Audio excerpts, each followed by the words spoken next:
You can tell by the dormancy of some of these plants that this is early spring. On the South Plains, we want to think about planting sometime between the 1st of February and maybe the end of March. We really don't want to go past the end of March. It gets too warm too early here.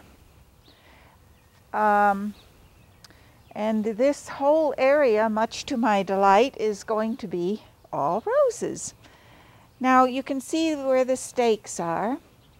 The stakes are indicating where the roses are going to be planted. We are planning a minimum of a distance of 3-foot centers.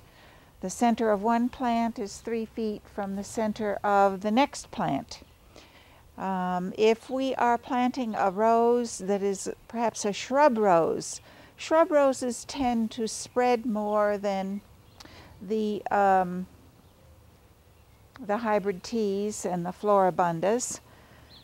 So we want to allow a little bit more space between those, and that's indicated on some of these. I think that you'll be very pleased if you allow enough space between your roses. It'll make care so much easier. Pruning is so much easier. Deadheading is so much easier. So allow adequate space. It helps with disease control because you've got good air circulation, and it will help with growth because you'll have good penetration of the sun. It's just a good idea to allow plenty of space, and I'm going to enjoy this spot.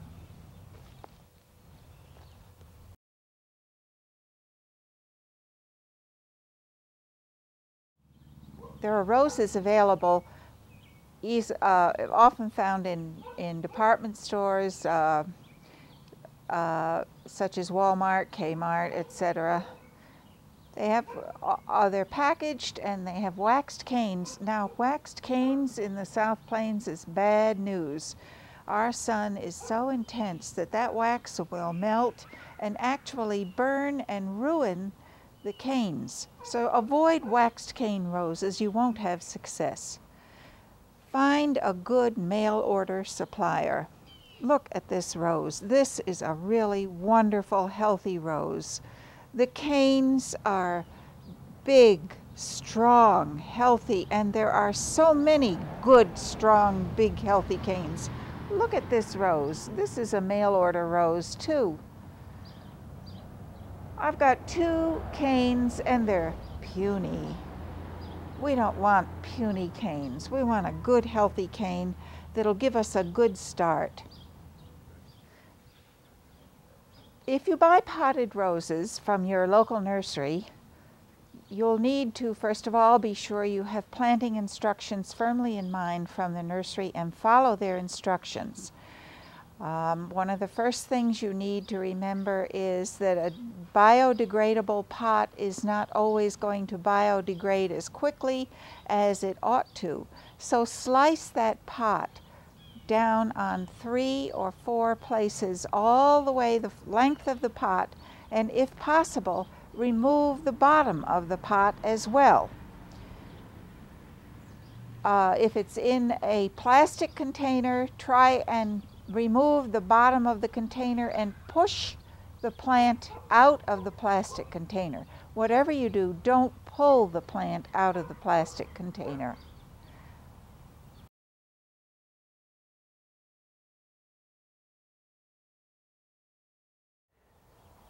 It's very important to prepare a planting hole that is the right dimensions and has the right soil properties. We have located this particular rose where it's going to get at least 6 to 8 hours of direct sunlight. That's very important. And we also want to have a soil that is well drained, if at all possible. In preparing the hole, we want to keep in mind that the hole should be at least 18 inches in diameter. and we want to go at least a foot deep because there needs to be sufficient room for the root system of the rose to spread out and to extend down over the cone that we're going to make and be able to extend deeply into the soil. As I dig this hole, I'm going to take the soil and shovel it into the wheelbarrow so that we can mix the organic material with it. We've transferred the soil from the planting hole into the wheelbarrow, and at this point we want to mix in sphagnum peat in order to increase the percentage of organic matter in this planting soil. The soil itself is a sandy loam, but we need to add the peat in a proportion of 1 part peat to 2 parts of soil, and then we will use that as the planting soil to fill in back around the plant as we plant it and firm it in.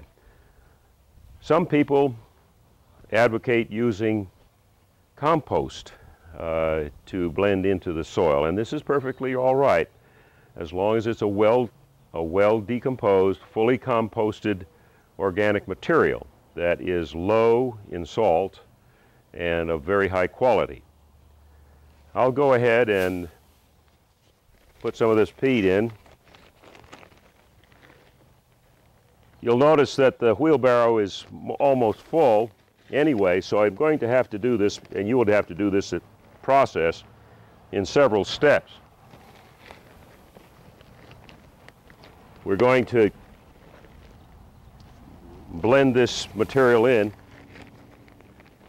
down to about a depth of about 4 inches in the wheelbarrow, and then we'll have to repeat this process again with the soil that's nearer the bottom of the wheelbarrow. And we spread it out. If there's any lumps, you want to break the lumps. And then I simply go ahead and start blending by pushing the spade down into the soil. And as I go along, the peat mixes in. And we need to do this several times until it's well blended. So I will then turn around and go back in the opposite direction.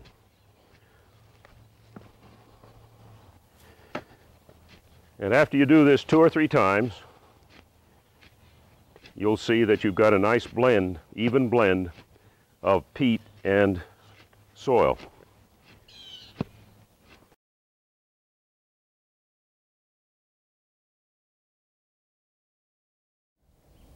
Before planting a rose, it needs to be well hydrated. This bare root rose needs to be in water, in a bucket of water, and the entire root system needs to be under the water for a minimum of 12 hours before planting.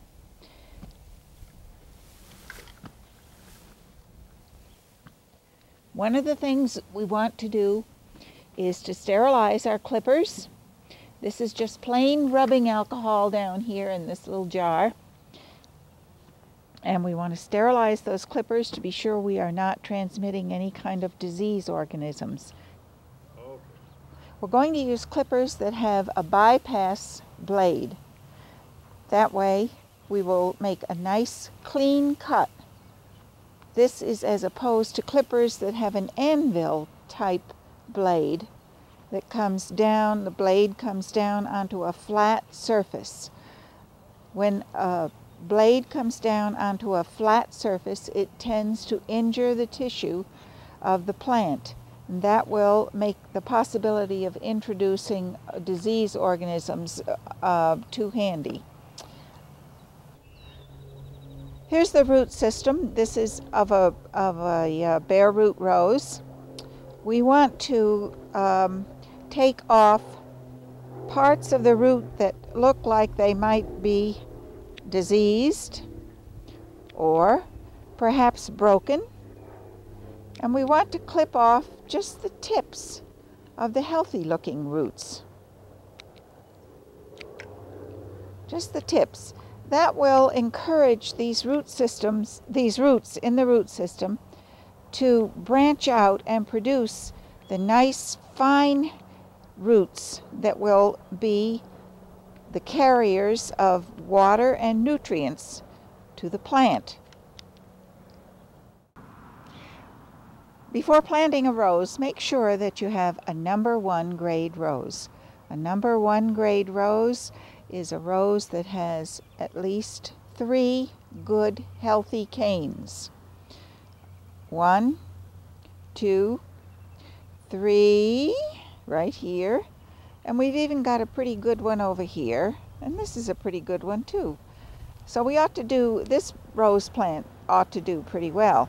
We want to take off the tips of the canes as well. And we want to try and prune to an outer facing bud, if possible. We'll just, let's see, here's a good one right here. We'll get rid of that. And we'll just leave that like that. And let's see.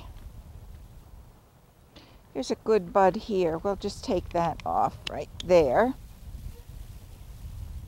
We'll just go all the way around and take care of all these. Now this cane is pretty puny and we'll just eliminate that. And we're going to seal that cut there because it's going to be covered with soil. We're going to seal that cut with a little all-purpose Elmer's glue. You can use pruning paint if you want, but Elmer's glue washes out of your clothing a lot easier than pruning paint.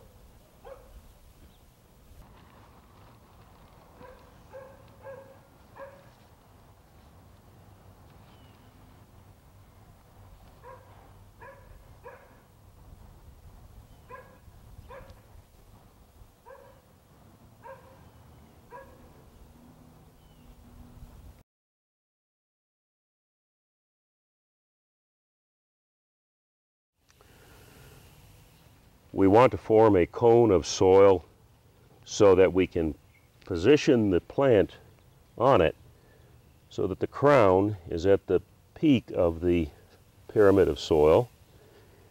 And then we spread the roots carefully. They have been, all the broken ends have been cut off.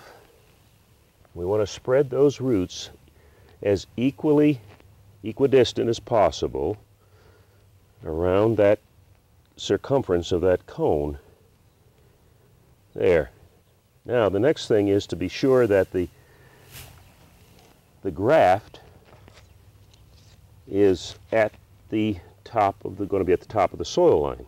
To do this, you just put your shovel or your sharpshooter across, and you'll notice that that graft is right there at where the finished soil surface is going to be. That is the point that we want to have down at where the soil line is going to be, and here's your soil line over here. So then it's simply a matter of filling the soil back in against these, on top of these roots, and I can go ahead and do that.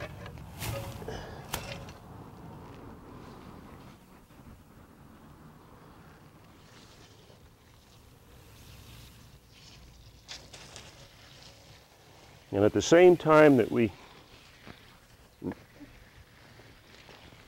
cover up the root system, we want to put water in to settle the soil around the roots. And press it if it starts to dislodge. There, it's well anchored. And we're putting the water in and additional soil to fill up the hole.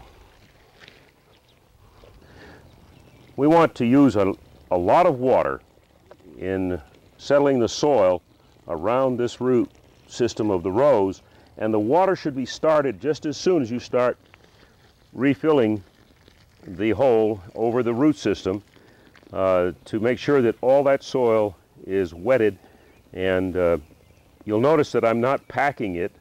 It's because the fact that the water is flooding that soil, it's going to cause it to settle down naturally, and it will be very moist all the way down to the bottom of the planting hole and below.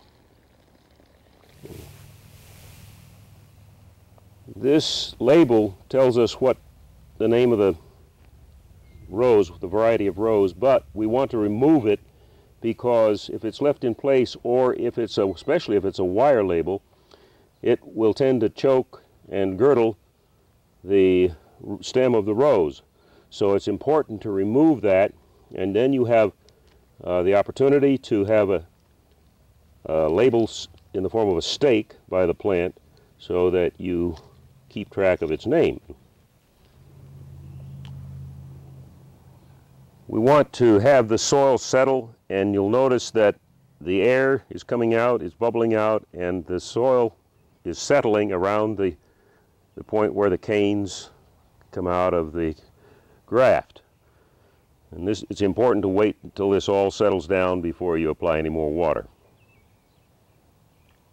And after this is done, we will develop a crown or a mound of soil around the canes to protect them from dehydration.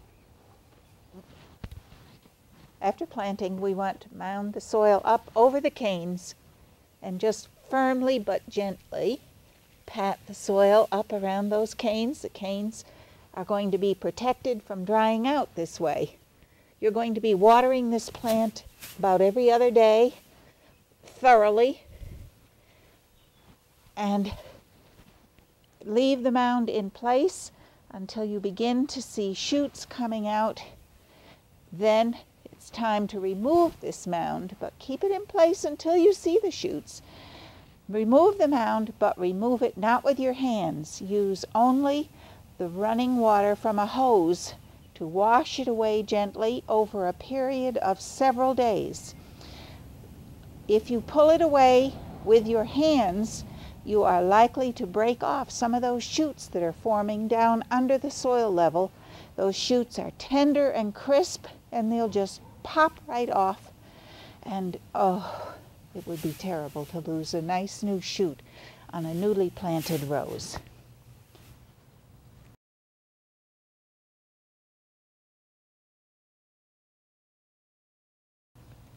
If you'll notice, we used no fertilizer in planting these roses. One of the reasons is that it will burn the root system. If you want to use root starter, go ahead, but it's not going to help that much. It won't do that much damage. Don't fertilize until you see the first blossoms appear. When the first blossoms come out, then you can fertilize, but only half strength.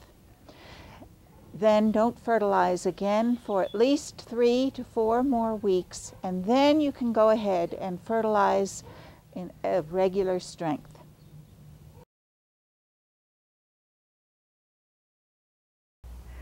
And here's how our planting has matured after just 1 year of growth. This is early spring and pruning time.